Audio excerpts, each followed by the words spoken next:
잊어버린 고향 태초를 찾아서 23번째 은혜의 시간을 여러분들과 함께 이어져 나가겠습니다. 우리가 광야의 삶을 살고 있다면 당연히 우리들도 애굽을 탈출한 이스라엘 백성들처럼 창세기 1장부터 11장까지의 말씀을 깨달아야 합니다. 고린도전서 10장 1절과 2절의 말씀을 보면 형제 자매 여러분, 나는 여러분이 이 사실을 알고 지내기를 바랍니다. 우리 조상들은 모두 구름의 보호 아래 있었고 바다 가운데를 지나갔습니다. 이렇게 그들은 모두 구름과 바다 속에서 세례를 받아 모세에게 속하게 되었습니다. 이렇게 말하고 있습니다. 성경은 이스라엘의 홍해를 건넌 것을 그들이 세례를 받았다라고 표현합니다. 창세기 둘째 날 궁창과 궁창의 물과 궁창 아래의 물, 그리고 성막의 물두멍과 출애굽기의 홍해 사건과 요한복음 예수님의 세례가 정확하게 포개어지는 것을 알 수가 있습니다. 하나라는 사실입니다. 그러니까 창세기와 출애굽기와 성막의 이야기는 정확하게 요한복음의 예수 그리스도를 예표하고 있는 것이라는 것을 정확히 알 수가 있습니다. 하나님께서 어떻게 그분의 백성들을 구원하셔서 안전하게 하나님이 거하시는 새 하늘과 새 땅으로 인도하실 것인가를 설명하시기 위해 창조부터 이야기가 전개되고 있는 것입니다. 그 예수께서 이제 이 땅에 빛으로 오셨습니다. 그리고 그분이 세례를 받으셨습니다.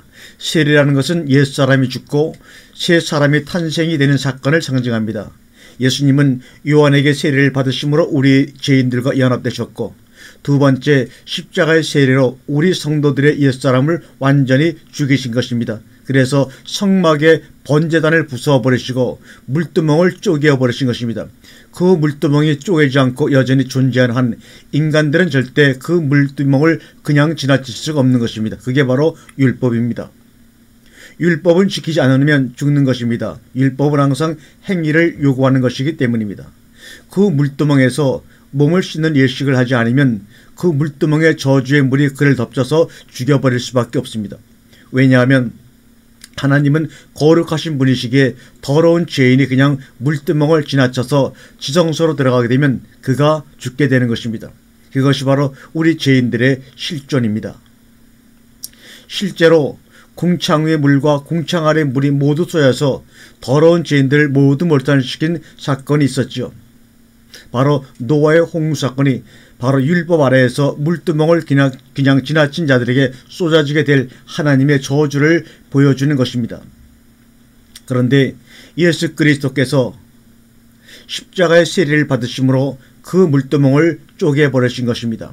그리고 지성소를 맡고 있던 둘째 하늘인 휘장도 예수 그리스도의 십자가로 말미암아 위에서 아래로 찢어져 버린 것입니다. 마태복음 27장 50절과 51절에서 우리에게 이렇게 말씀하고 있습니다. 예수께서 다시 큰 소리로 외치시고 숨을 거두셨다. 그때 성전 휘장이 위에서 아래까지 두 폭으로 찢어졌다. 그리고 땅이 흔들리고 바위가 갈라지고, 이렇게 해서 3층천을 가로막고 있던 궁창과 2층천이 제거가 된 것입니다. 그러니까 창세기 둘째 날의 창조기사는 예수 그리스도로 말미암아 궁창의 저주가 중창과 저주의 물이 제거되고 천지 만물과 하나님이 화목하게 되는 예수 그리스도의 십자가로 향하고 있는 것을 우리에게 말씀해주고 계십니다. 그래서 완성된 새 하늘과 새 땅에는 더 이상 궁창과 바다가 없어지게 되고 어둠도 사라지게 되는 것입니다. 창세기의 첫째 날과 둘째 날의 창조가 어디를 향하고 있는지 아시겠지요? 요한계시록 21장 1절에 보니까 또 내가 새 하늘과 새 땅을 보니 처음 하늘과 처음 땅이 없어졌고 바다도 다시 있지 않더라. 천사는 또 수정과 같이 빛나는 생명수행을 내게 보여주었습니다. 그 강은 하나님의 보좌와 어린 양의 보좌로부터 흘러나와서 도시의 넓은 거리 한가운데로 흘렀습니다. 길 양쪽에는 12종류의 열매를 맺는 생명나무가 있어서 달마다 열매를 맺고 그 나무 잎은 민족들을 치료하는 데 쓰입니다. 다시 저주를 받을 일이라고는 아무것도 그 도시에 없을 것입니다. 하나님과 어린 양의 보좌가 도시 안에 있고 그 종들이 그분을 예배하며 하나님의 얼굴을 뵐 것입니다. 그들의 이마에는 그분의 이름이 적혀 있고 다시는 밤이 없고 등불이나 햇빛이 필요 없습니다. 그것은 주 하나님께서 그들을 비추시기 때문입니다. 그들은 영원무궁하도록 다스릴 것입니다. 이렇게 창세기는 요한계시록을 향하고 있는 것입니다. 이해가 되십니까?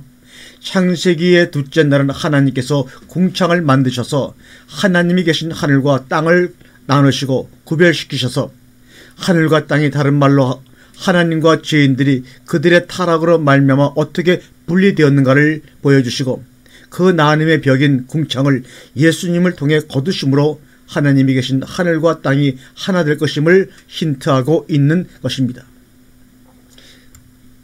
그러한 연유로 인해서 하나님의 언약이 세워질 때마다 분리가 등장하는 것입니다. 하나님은 하나님의 능력으로 그 분리를 합일로 만드시겠다는 것이 바로 언약의 내용이기 때문에 하나님의 언약 때문에 분리가 등장하는 것입니다. 하나님께서 아담에게 하와를 분리시키시고 혼인을 시키셔서 다시 하나로 만드시는 것도 죄로 말미암아 분리되었던 하나님과 하나님의 백성들이 하나님 은혜로 하나로 재통일 에나케 팔레이어 될 것을 보여주시는 것입니다. 그래서 에베소서에서 혼인을 예수 그리스도와 교회와의 관계로 표현을 한 것입니다. 창세기 15장에 보면 하나님께서 아브라함에게 언약을 하실 때 짐승들을 쪼개시고 그 쪼갠 고기 사이로 지나가시죠. 하나님은 그 쪼개진 제물을 통해 분리를 보여주시고 하나님의 능력과 하나님 은혜로 그 분리가 하나로 합일될 것을 보여주시는 그림입니다. 그런데 그 쪼갠 고기 사이를 홀로 지나셨다는 것은 여러분이 아시다시피 그 언약은 하나님이 홀로 이루실 것이라는 말씀을 암시하고 있는 것입니다. 그리고 제사 때마다 항상 제물은 둘로 쪼개지고 살과 피로 분리가 됩니다. 하나님의 언약궤가 들어있는 지성소와 성소도 성휴장으로 분리가 되어 있습니다. 그것은 하나님이 거하시는 하늘과 땅의 엄격한 분리를 암시하고 있는 것입니다. 그 휘장이 예수 그리스도로 말미암아 찢겨지고 하늘과 땅이 하나로 화해가 될 것이라는 하나님의 은혜의 언약이 그 속에 숨어 있는 것입니다. 이렇게 하나님의 언약의 관점에서 안에서 창세기 둘째 날에 궁창으로 인한 하늘과 땅의 분리를 이해하시면 조금 더 이해가 쉬우실 것입니다. 이렇게 우리는 창세기 속에서도 종말론을 볼 수 있는 것입니다. 제가 오늘 이 시간 여러분에게 부탁을 드리고 싶은 것은 그 궁창 위의 물이 도대체 무엇이었는가? 이런 것을 궁금해하시지 말라는 겁니다. 제가 요한계시록의 유리바다를 말씀할 때 궁창 위의 물을 하늘의 유리바다와 연결시켜 설명을 합니다. 그리고 요한복음의 첫 번째 설교와 오늘의 설교에서 그 궁창 위의 물을 조금 다른 각도에서 설명을 해드렸습니다. 그러나 결론은 둘 다 예수 그리스도의 십자가로 말미암아 될 하나님 나라의 완성이었습니다. 그렇지요. 우리는 성경을 통해 어떤 역사적인 사실이나 우주에 관한 정보를 얻어내는 것이 아니라 바로 그 예수 그리스도와 십자가 그리고 하나님의 나라의 완성을 읽어내면 되는 것입니다. 그리고 혹자들이 왜 창세기의 둘째 날에만 하나님이 보시기에 좋았더라는 말씀이 빠졌는가에 대해서 궁금해 하시는데 그것은 창세기의 둘째 날은 하나님이 창조하신 생물들이 기식하는 데 필요한 이 세상의 틀이 구조적으로 만들어지는 과정에 있기 때문에 그런 것입니다. 창세기의 셋째 날까지는 틀이 완성이 되고 넷째 날부터 그 틀에 만물이 채워지는 것이라고 우리는 성경을 통해 알고 있지 않습니까? 그런데 둘째 날 하늘이 만들어진 것만으로 생물이 존재할 수 없지요.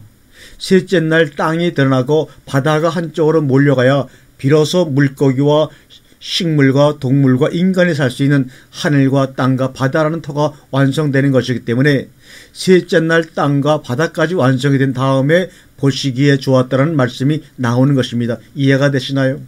그리고 본문 8절을 보면 하나님께서 궁창을 하늘이다 라고 칭하셨습니다. 라는 구절이 나오는데 거기서 칭하다는 단어를 카라, 선언하다, 공포하다, 이름을 주다는 의미가 들어가 있습니다. 고대 셈족의 문화권에서 이름을 부여한다는 것은 단순한 이름을 지어주는 것을 말하지 않습니다. 고대 셈족의 문화권에서 이름을 부여한다는 것은 소유권과 지배권과 통치권 행사를 말하는 것입니다. 그러니까 하나님이 창조를 하시고 거기에 이름을 직접 붙이셨다는 것은 이 천지 만물의 주인은 하나님이시며 그분이 통치하시고 계시며 지금도 그 천지만물의 운행과 유지에 친히 간섭하고 계심을 나타내고 있는 것입니다. 그러한 내용은 보시기에 좋았다라 해서 보다 라라는 단어에서도 찾아볼 수가 있습니다. 그 보다 라라는 단어는 단순한 시각 형상으로 인해서 보여지는 것이 아닙니다. 그 단어는 감찰하다, 보호하다, 염려하다라는 의미의 단어입니다. 그 단어가 담고 있는 것은 이슬람교도 같은 이실론자들이 주장하는 것처럼 하나님은 천지를 만물을 지으시고 그냥 절대 타자로 저 하늘에 머물러 계신 분이 아니라는 것입니다. 창세기 16장 11절에 14절에 보면 주의 천사가 그에게 또 일렀습니다. 너는 임신한 몸이다. 아들을 낳게 될 것이야. 그의 이름을 이스마엘 하여라. 내가 고통 가운데서 부르짖는 그 소리를 주께서 들으셨기 때문이다. 너의 아들은 들나귀처럼 될 것이다. 그는 모든 사람과 싸울 것이고 모든 사람 또한 그와 싸울 것이다. 그는 자기의 모든 친척을 떠나서 살아가게 될 것이다. 하갈은 내가 여기에서 나를 보시는 하나님을 뵙고도 이렇게 살아서 겪은 일을 말할 수 있다니 하면서 자기에게 말씀하신 주를 보시는 하나님이라고 이름을 지어서 불렀다. 그래서 그 셈 이름도 부에라 헬로이라고 지어서 부르게 되었다. 그 셈은 지금도 가데스와 베레사에 그대로 있다고 성경이 말씀하고 있습니다. 하갈이 사라의 학대를 피해 도망가는 길에 여호와 사자를 만납니다. 그런데 그 여호와의 사자가 이르기를 하나님께서 하갈의 모든 것을 처음부터 끝까지 보고 계셨다는 사실을 알려줍니다. 그래서 하갈이 너무나 감격하여 여호와의 이름을 감찰하시는 하나님으로 부릅니다. 거기서 감찰하다라고 번역된 단어가 바로 보시기에 좋았다라고 쓰인 라라는 단어와 같은 단어입니다.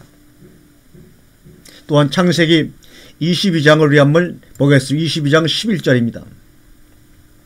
그때 주의 천사가 하늘에서 아브라함아 아브라함 하고 그를 불렀습니다. 아브라함이 대답했죠. 예, 여기 있습니다. 천사가 말하기를 그 아이에게 손을 대지 말아라. 그 아이에게 아무 일도 하지 말아라. 내가 너의 아들 너의 외아들까지도 나에게 이렇게 아끼지 아니하니 내가 하나님을 두려워하는 줄을 내가 이제 알았어. 아브라함이 고개를 들고 살펴보니 숲풀 속에 수양 한 마리가 있는데 그 뿔이 숲풀에 걸려 있었습니다. 가서 그 수양을 잡아다가 아들 대신 그것으로 번제를 드리라. 이런 일이 있었으므로 아브라함이 그곳 있음을 여호와 이레라 하였다. 오늘날까지도 사람들은 주의 산에서 준비될 것이라고 말을 합니다. 아브라함이 이삭을 번제로 드리려 할 때 하나님께서 칼을 거두라고 명하십니다. 그리고 양 한 마리를 준비해 주시고 그 양으로 하나님께 번제를 드리게 하십니다. 그때 아브라함이 그 땅 이름을 여호와 이레라 부릅니다. 지켜보시고 감찰하시며 자녀의 필요를 준비해 주시는 하나님이란 뜻입니다. 거기서 이레라고 번역된 단어도 보시기에 좋았더라에 쓰인 라라는 단어입니다. 출애굽기 4장 29절과 31절을 보게 되면 모세와 아론이 가서 이스라엘 자손의 모든 장로들을 모으고 아론이 여호와께서 모세에게 명하신 모든 말씀을 전하고 백성 앞에서 이적을 행하니 백성이 믿음에 여호와께서 이스라엘 자손을 돌아보시고 그 고난을 감찰하셨함을 듣고 머리 숙여 경배하였더라. 여기 31절에 감찰하셨다고 쓰인 단어도 라입니다.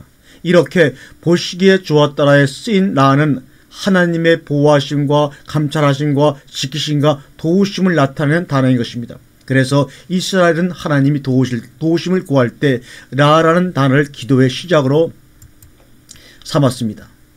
이사야 63장 15절에 보면 주여 하늘에서 굽어 살피시며 주의 거룩하고 영화로운 처소에서 보옵소서. 주의 열성과 주의 능하신 행동이 이제 어디에 있나이까. 주의 베푸시던 간곡한 자비와 긍휼이 내게 그쳤나이다. 그러니까 모세가 창세기를 기록하면서 이 라라는 단어를 둘째 날을 제한 모든 날들에 마치 후렴구처럼 붙여놓은 것은 하나님은 역동적으로 천지 만물과 역사를 주관하고 계시며 그분의 계획대로 끌고 가고 계시다는 것을 보여주고 있는 것입니다. 하나님은 보시는 하나님이다, 이런 말입니다. 요한복음 10장 11절과 12절에 보니까 나는 이제 더 이상 세상에 있지 않나 그들은 세상에 있습니다. 나는 아버지께로 갑니다. 거룩하신 아버지, 아버지께서 내게 주신 아버지의 이름으로 그들을 지켜 보존하여 주셔서 우리가 하나인 것과 같이 그들도 하나가 되게 하여 주십시오. 내가 그들과 함께 지내는 동안은 아버지께서 내게 주신 아버지의 이름으로 그들을 지켜서 보호하였습니다. 그러므로 그들 가운데는 한 사람도 멸망하지 않았습니다. 다만 멸망의 자식만 잃은 것은 성경의 말씀을 이루려고 하는 것입니다. 라고 이렇게 기록하고 있습니다. 여기서 보존하다라고 번역된 헬라어 테러가 우리가 지금까지 공부한 히브리어의 라와 같은 단어입니다. 지키다, 보호하다, 이렇게 하나님은 불꽃 같은 눈으로 우리를 지키고 계십니다. 그렇다면 지금 여러분이 겪고 있는 모든 상황과 사건과 여건들은 다 하나님의 지키심의 열매인 것입니다. 그러니까 잘 견뎌내십시오. 잘 이겨내시기를 바랍니다. 이미 여러분과 하나님 사이를 가르고 있던 영적 궁창은 사라지고 말았습니다. 이제 예수 그리스도를 믿는 우리를 하나님으로부터 갈라놓을 수 있는 것은 아무것도 없습니다. 그러한 사람들에게만 주어지는 하나님의 지키심과 감찰하심을 기쁘게 감당해냅시다. 예수님의 십자가의 죽음으로 그리고 셋째 날 하나가 되었고 그 무추에 나무가 지어졌고 그것이 우리의 양식이 되었습니다. 넷째 날부터 여섯 날까지 눈에 보이는 모든 내용물들은 본질을 설명하기 위한 것입니다. 그런데 우리는 그 겉의 모습에만 모든 것이 집중이 되어 있었습니다. 그렇게 셋째 날에 생명체가 존재하는데 필요한 틀이 완성이 됩니다. 하나님은 그 틀이 완성되자 보시기에 좋았다라고 말씀을 하십니다. 그런데 잘 보시면 셋째 날에는 보시기에 좋았다라는 말씀을 두 번이나 연거푸하십니다. 둘째 날에는 그 말씀이 없었는데 그런데 셋째 날에는 땅과 바다를 가르치고 보시기에 좋았더라 라고 말씀하시고 씨 맺는 채소와 열매 맺는 과목을 창조하시고 또 보시기에 좋았다라는 말씀을 두 번이나 반복해서 합니다. 그러니까 우리가 지난주에 말씀드린 대로 바다와 땅은 둘째 날의 공창 하늘과 한 조를 이루는 것입니다. 그래서 하늘에 이어 땅과 바다가 완성이 되자 보시기에 좋았다는 말씀을 하신 것이고 거기에 동물과 인간의 먹거리인 풀과 씨 맺는 채소와 열매 맺는 과목을 창조하신 후에 또 보시기에 좋았다는 말씀을 하신 것입니다. 하나님은 인간이 존재할 수 있는 틀을 완성하시고 식량까지 준비하시고 셋째 날을 마감하시는 것입니다. 참고로 인간이 고기를 먹기 시작한 것은 노아의 홍수 이후입니다. 창세기 9장 3절에 보면 무릇 산 동물은 너희의 식물이 될지라 라는 말씀이 있죠. 그때부터 인간이 고기를 먹게 된 것입니다. 이것이 창세기 셋째 날의 현상론적인 설명입니다. 땅과 바다를 나누시고 식량을 준비해 주신 것, 이제 그 셋째 날이 담고 있는 구속사 안에서의 본질의 영적 메시지를 한번 여러분과 살펴보도록 하겠습니다. 성경에서 묵과 바다가 대조가 돼 나올 때 항상 묵은 하나님의 나라를 상징하고 바다는 제약된 세상을 상징합니다. 그래서 창세기의 다섯째 날 만들어진 바닷 속의 생물 중에 탄닌이라는 것이 등장한다고 설명을 드렸죠. 창세기 1장 21절에 큰 물고기 탄이란 단어는 용, 뱀, 바다 괴물이란 뜻입니다. 그래서 성경이 구원과 하나님 나라 완성을 바다가 물러가고 묻이 드러나는 것으로 묘사를 하기도 합니다.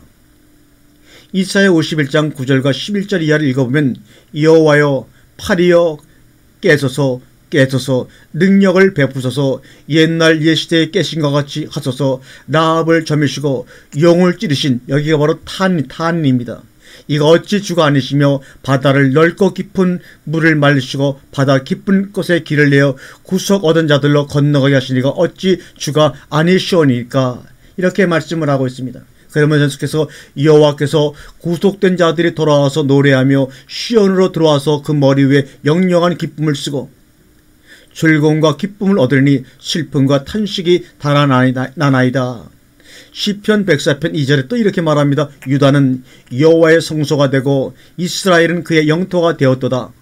바다는 이를 보고 도망하며 요단은 물러갔으며 산들은 수양같이 뛰놀며 작은 산들은 어린 양같이 뛰었도다. 바다야 내가 도망하면 어찌미며 요단아 내가 물러가면 어찌민고. 이 구절들의 배경은 여러분 아시다시피 홍해가 마르고 요단이 갈라진 사건들을 얘기하고 있는 것입니다. 출애굽기 14장 21절에 모세가 바다 위로 손을 내어민데 여호와께서 큰 동풍으로 밤새도록 바닷물을 물러가게 하시니 물이 갈라져 바다가 마른 땅에 된지라. 홍수의 그 홍해의 갈라짐을 말씀하고 있습니다. 또 여호수아 3장 10절에는 여호와의 언약궤를 맨 제사장들은 요단 가운데 마른 땅에 굳게 섰고 온 이스라엘 백성은 마른 땅을 행하여 요단을 건너니라 이렇게 말씀하고 있습니다. 잘 보시면 이 두 권 모두에서 성경이 일부러 마른 땅이라는 단어를 사용하고 있는 것을 볼 수가 있습니다. 마른 땅이 된지라, 마른 땅에 굳게 섰고 마른 땅으로 행하여. 성경이 구원과 하나님 나라의 완성을 상징하는 이스라엘이 홍해를 건너는 사건과 요단을 건너 가나안에 입성하는 사건에 굳이 마른 땅이라는 단어를 동원하고 있는 것을 볼 수가 있습니다. 마른 땅이라는 것은 바다가 완전히 물러갔음을 강조하는 단어인 것입니다. 여기서 쓰인 마른 땅 하라바는 사막 드라이랜드를 의미하는 것입니다. 여러분 한번 생각해 보세요. 아무리 바다가 물러가고 강물이 말랐다 할지라도 그 바닥이 사막처럼 되겠습니까? 갯벌처럼 되겠죠. 그런데 성경은 굳이 여기서 마른 땅이라는 단어를 하라바라고 하는 먼지가 날리는 땅이라는 히브리어를 쓰면서 강조하고 있습니다. 성경은 하나님의 구원은 바다가 물러가고 묻이 드러나는 사건이라는 것을 상징적으로 보여주기 위해 하라바라는 마른 땅의 단어를 쓰고 있는 것입니다. 여러분 우리가 말씀드렸다시피 애굽 쪽에서 보면 이스라엘이 홍해에 빠져 죽는 것이고 가나안 쪽에서 보면 이스라엘이 마른 땅에서 올라오게 되는 것이죠. 그게 바로 구원입니다. 그러니까 창세기 셋째 날에는 바다가 물러가고 묻이 드러나는 새 하늘과 새 땅은 반드시 완성이 될 것이라고 하는 하나님의 의지가 담겨 있는 것입니다. 마른 땅에서 올라온 인간 하면 생각나는 것이 없으십니까? 성경이 아담의 창조를 어떻게 묘사합니까? 아담이 땅의 흙으로 흙에 마른 티끌로 지어졌다고 합니다. 아담아 민 아파르라고 묘사합니다. 그 말을 정확히 번역하면 아담이 흙으로부터 올라왔다라는 뜻입니다. 그러니까 마른 땅에서 올라온 이스라엘과 하나님의 손에 의해 창조가 된 아담이 깊은 연관을 가지고 동일선상에서 우리에게 무엇인가를 말하고 있습니다.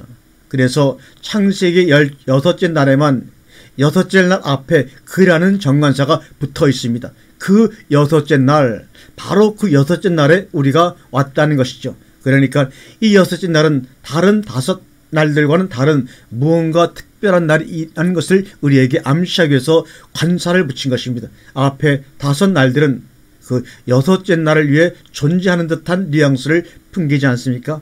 그것은 그 6째 날이 바로 만물의 영장이요 하나님의 형상인 인간이 창조되었기 때문이라는 것을 우리는 알 수가 있습니다. 그러면 그러한 인간들이 어떻게 창조가 되었는지 지금부터 한번 상세하게 더듬어 나가도록 하겠습니다. 말씀을 들었다시피 오늘은 전체적인 내용을 분석을 하고 다음째 적용의 부분, 즉 구원받은 성도의 삶이 어떠해야 하며 어디를 지향해야 하는지를 배우시길 바랍니다. 자, 먼저 본문 창세기 1장 26절을 읽겠습니다. 하나님이 가라사대 우리의 형상을 따라 우리의 모양대로 우리가 사람을 단수입니다. 사람을 만들고 그로 복수입니다. 그러니까 하나님이 아담을 만드실 때 이미 그 속에 수많은 인류를 집어넣으셨다는 것입니다. 그래서 복수를 뜬 것입니다. 그로 바다의 고기와 공중의 새와 육축과 온 땅과 땅에 기는 모든 것을 다스리게 하자 하시고, 요한일서 2장 7절과 8절에 사랑하는 자들아 내가 새 계명을 너희에게 쓰는 것이 아니라 너희가 처음부터 가진 옛 계명이니 이 계명은 너희들의 들은 바 말씀이거니와 다시 내가 너희에게 새 계명을 쓰노니 저에게와 너희에게도 참된 것이라. 이는 어둠이 지나가고 찬빛이 벌써 비추임이니라. 7절을 보니까 요한이 성도들에게 사랑하라는 하나님의 명령을 전달하면서 이것은 새 계명이 아니라 옛 계명이라고 말하죠. 그래놓고 8절에는 다시 내가 너에게 계명을 쓰노니라고 말을 바꿉니다. 맞습니까? 요한은 서로 사랑하라가 새 계명이 아니라고 했다가 다시 새 계명이라고 말합니다. 그런데 분명 주님께서도 서로 사랑하라는 명령을 하시면서 그것을 새 계명이라고 말씀하시는 것을 요한복음 13장 34절에서 봅니다. 한번 읽겠습니다. 새 계명을 너희에게 주노니 서로 사랑하라. 내가 너희를 사랑한 것 같이 너희도 서로 사랑하라. 너희가 서로 사랑하면 이로써 모든 사람이 너희가 내 제자인 줄을 알리라. 그러면 8절이 맞는 것입니까? 아니면 7절이 맞는 것입니까? 요한이 잠시 헷갈린 걸까요? 아니면 혼동을 한 걸까요? 레위기 19장 17절을 한번 읽어보면 너는 내 형제를 마음으로 미워하지 말며 이웃을 인하여 죄를 당치 않도록 그를 반드시 책전하라. 원수를 갚지 말며 동포를 원망하지 말며 이웃 사랑하기를 내 몸과 같이 하라. 나는 여호와니라. 여기 분명 옛 계명이죠.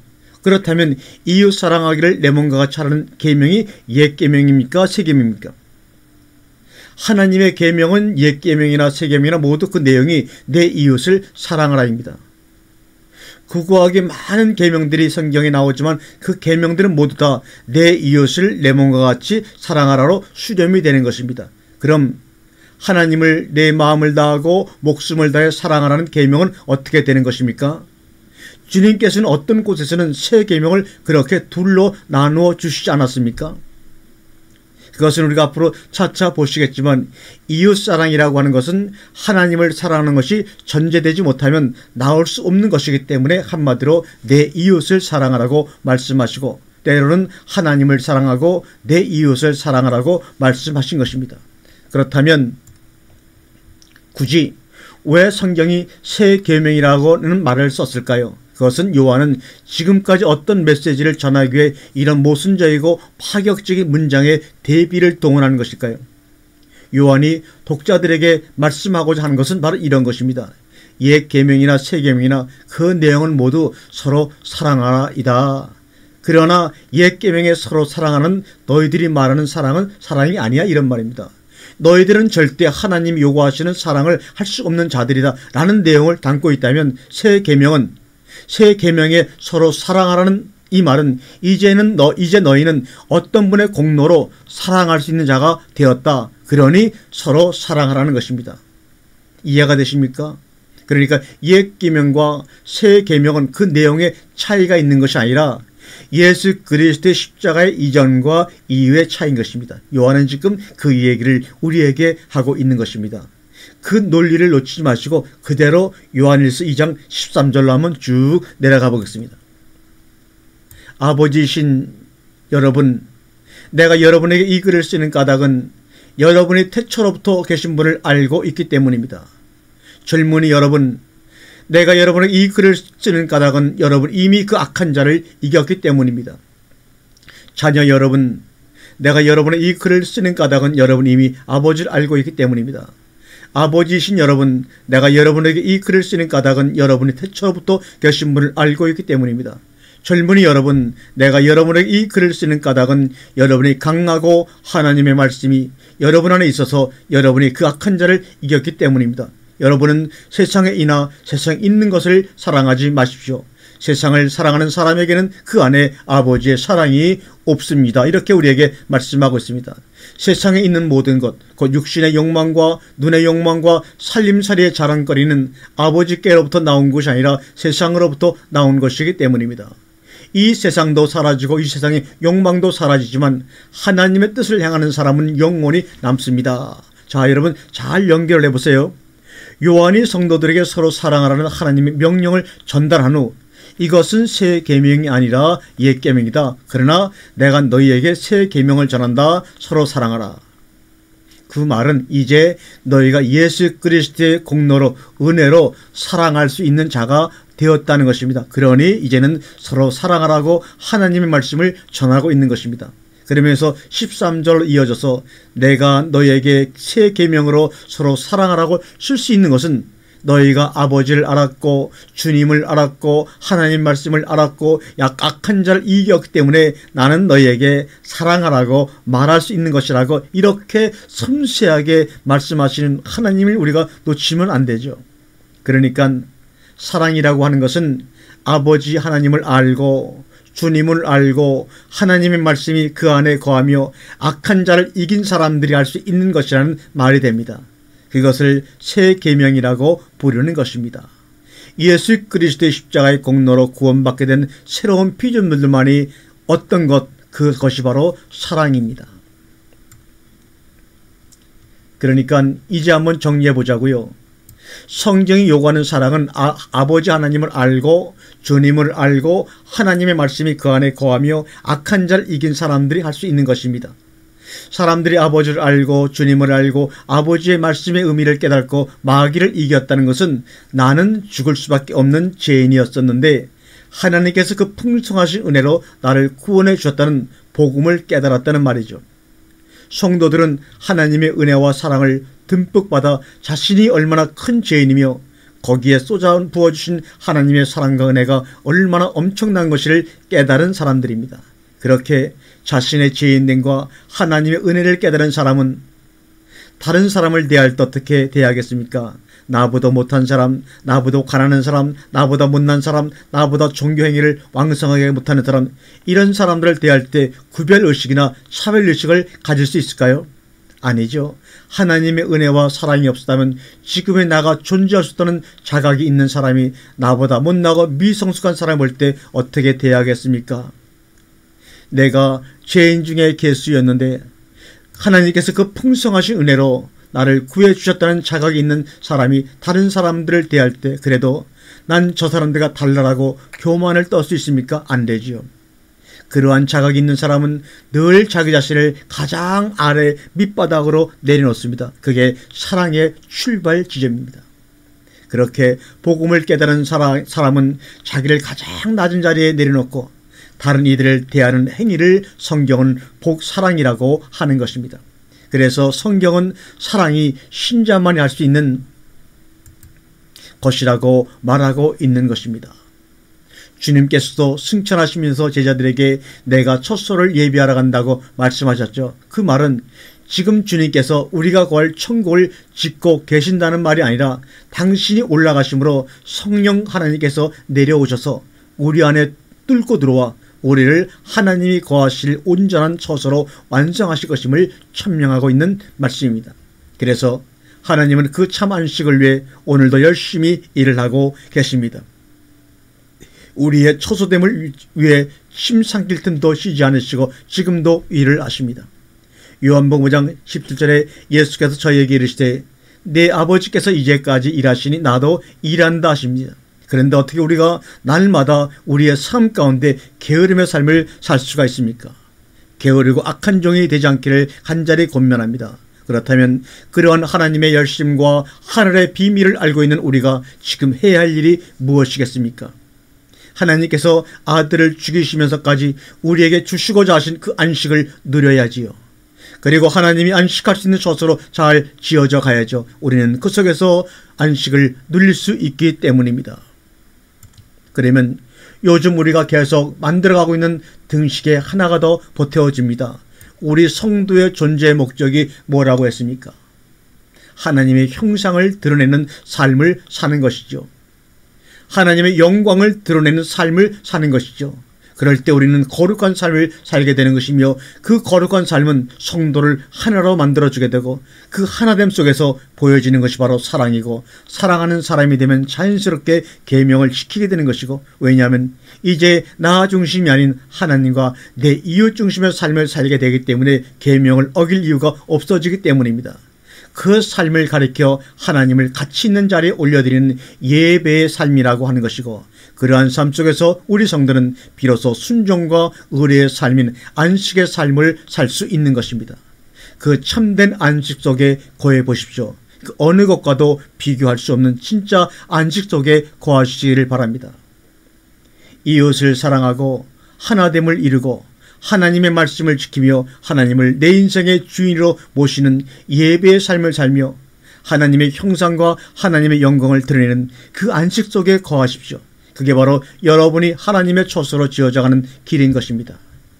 우리 인간은 원래 그 안식의 자리로 초대되어진 사람들인 것입니다. 그런데 타락한 인간은 그 안식을 스스로 차버린 것입니다. 그리고 자기들의 힘으로 스스로의 안식을 만들기 위해 성을 쌓고 문명과 문화를 만들고 담을 쌓고 남의 것을 탈취한 악을 자행하게 된 것입니다. 하나님은 그렇게 깨어져 버린 하나님의 안식과 자녀들의 안식을 반드시 회복할 것임을 창세기 7날들을 통해 힌트하고 우리에게 보여주시고 약속하고 계신 것입니다. 저녁이 되며 어둠이 오겠지만 반드시 아침을 맞게 하시겠다는 하나님의 언약이 창세기 7날 속에 들어가 있는 것입니다. 그러니까 엄밀히 말씀드리면 하나님의 안식이 깨진 것이 아니라 하나님의 최종 목적인 새 하늘과 새 땅에서의 참 안식이 완성되는 과정을 성경에서 창조와 타락과 구원과 심판으로 설명을 지금 해주고 계신 것입니다. 그러니까 창세기 7째 날의 안식은 하나님의 궁극적인 목표 지점으로서의 안식이 아니라 희미한 빗줄기를 담고 있는 저녁 같은 안식인 것입니다. 그 저녁 같은 안식이 어떻게 캄캄한 어둠을 거쳐 왕국의 아침으로 향하고 대낮에 영원한 창암식으로 완성이 되어지는가를 설명해 놓은 것이 바로 성경인 것입니다. 여러분, 왜 하나님께서 6일 동안 창조를 하셨을까요? 하나님의 능력이 부족해서 하루에 다 만들 수 없었기 때문일까요? 하나님은 하나님의 백성들에게 무언가를 친절하게 설명해 주고 계신 것입니다. 그래서 하루하루마다 의미를 담아 마치 그림책처럼 우리 하나님의 백성들에게 설명해 주고 계신 것입니다. 아멘, 할렐루야.